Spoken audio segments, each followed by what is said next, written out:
The doctors had given him a life sentence in a wheelchair.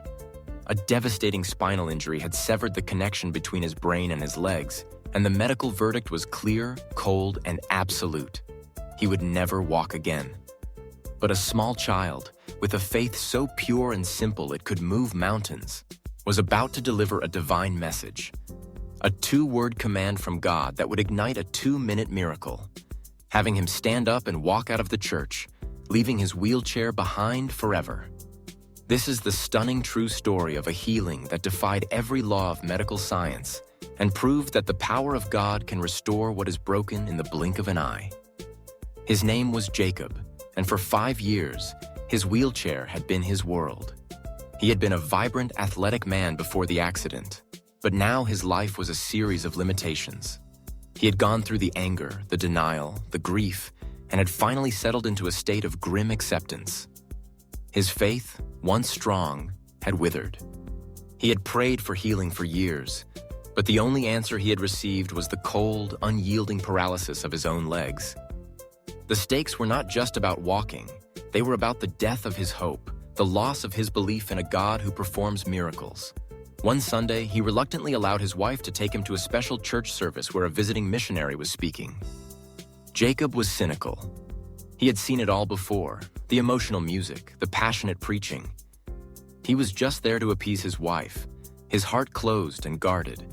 He sat in his wheelchair in the back of the crowded church, a silent, skeptical observer. The air in the sanctuary was thick with emotion, the sound of hundreds of voices singing praise. During the service, the missionary's young daughter, a child no older than 6, began to walk through the aisles. She wasn't doing anything in particular, just wandering with the innocent curiosity of a child. Then she stopped. She stopped directly in front of Jacob's wheelchair. She looked at his legs, and then she looked up at him, her eyes wide and full of a wisdom that seemed ancient. She placed her small hands on his knees.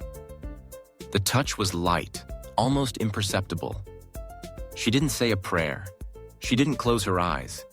She just looked at him and said, with the simple, unwavering conviction that only a child can possess, "God says, get up." And then she smiled and walked away. The entire interaction lasted less than 10 seconds. A few people nearby saw it and smiled at the sweet, innocent gesture. But for Jacob, it was as if a bolt of lightning had shot through his body. The child's words were not a suggestion. They were a command. They were spoken with an authority that was not her own. In that instant, something shifted inside him. For the first time in 5 years, he felt a strange, tingling sensation in his feet. It was faint, like a distant echo, but it was there. He dismissed it as wishful thinking. But then the tingling grew stronger, a current of electricity, of life surging up his legs. The feeling was so intense, so real, it was terrifying.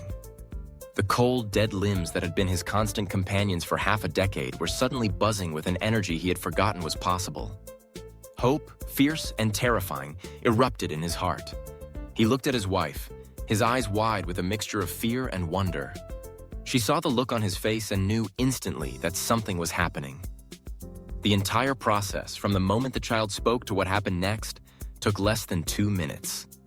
With a surge of adrenaline and a faith that was suddenly, miraculously reborn, Jacob gripped the armrests of his wheelchair. He pushed. His legs, which should not have had any muscle tone left, which had no nerve signals reaching them, trembled and strained. And then he stood up. A collective gasp swept through the church. The singing stopped.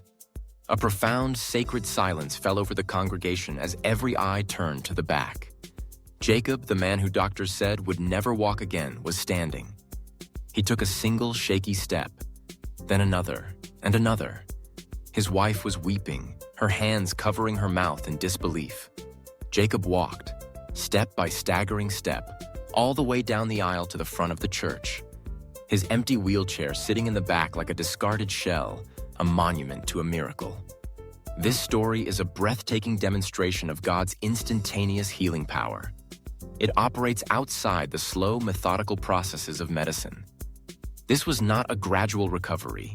It was a divine override of a physical reality. It was a creative act, a moment where God spoke a new truth into Jacob's body, the truth of wholeness and restoration.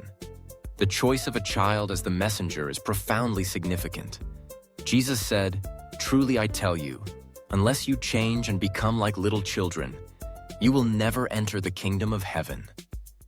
The child possessed a faith that was pure, uncluttered by the doubt, skepticism, and intellectual pride that so often block our own ability to receive a miracle. She didn't wonder if it was possible. She didn't analyze the medical charts.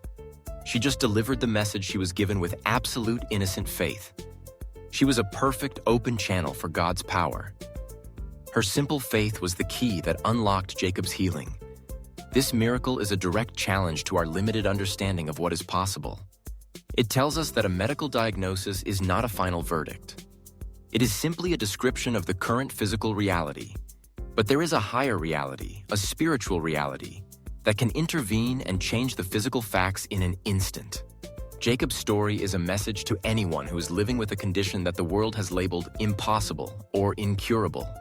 It is a call to reconnect with the simple, childlike faith that dares to believe in miracles. The power that raised Jacob from his wheelchair is real, and it is available to you today. Your healing may not come through the hands of a small child, but the principle is the same. It requires an open heart, a moment of pure faith, and the willingness to receive a power that is greater than your affliction. The command is the same for you as it was for Jacob. God says, "Get up. Get up from your bed of sickness. Get up from your wheelchair of despair. Get up from your paralysis of fear.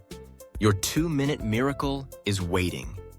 If you believe in the power of miraculous healing and the purity of a child's faith, consider following for more powerful testimonies of God's restorative love.